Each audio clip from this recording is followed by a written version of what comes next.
you asked a question earlier, when did I get serious about recording? And that was through Mark. And back then, Mark, we're now talking about 75, 76 when I started on.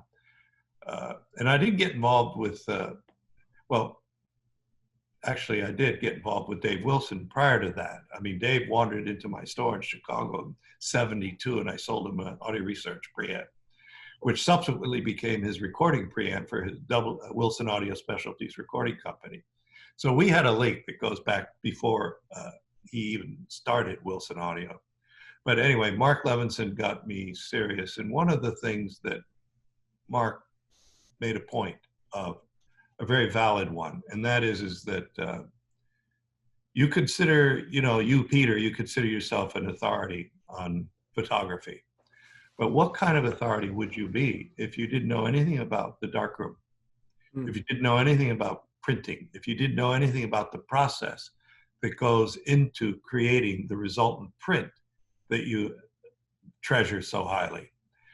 And he said that the same thing can be said of audio. If you want to be a true master, then what you have to do is have a clear understanding of music, which I felt I already did. But he said, then taking that understanding of music and turning it into a recording, and then evaluating that recording through the system and evaluating the equipment on the basis of what you knew about that music going into the microphone, and indeed how it survived the process of coming out of a loudspeaker.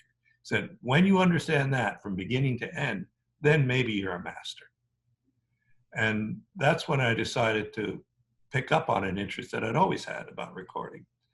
And Mark invited me to join him on a whole bunch of sessions. Back then he was doing big band, he was doing jazz combos, he was doing all kinds of things. And then Dean Romanis, who worked with Mark back then, also took over the recording, and Dean and I stayed very close. And then I bought a recording system from Mark consisting of a 30 IPS modified Studer, some Brühlinger microphones, and the LNC2 preamp, which was the main preamp. And that was my recording system. And I then decided to get serious about it. And I had a client who wandered into the store one day, with whom we just celebrated his 80th birthday, and he's still very much with us, Julian Krieger. And he became a very dear friend, and he was very connected in the musical world. And I played him a lot of the recordings that I'd made.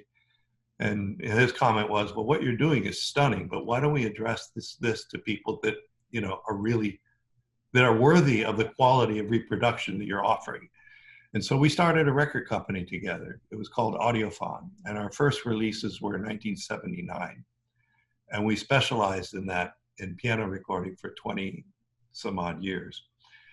And then not long after that, in the early 80s, I got a call from, I think it was 84, got a call from Robina Young of Harmonia Mundi.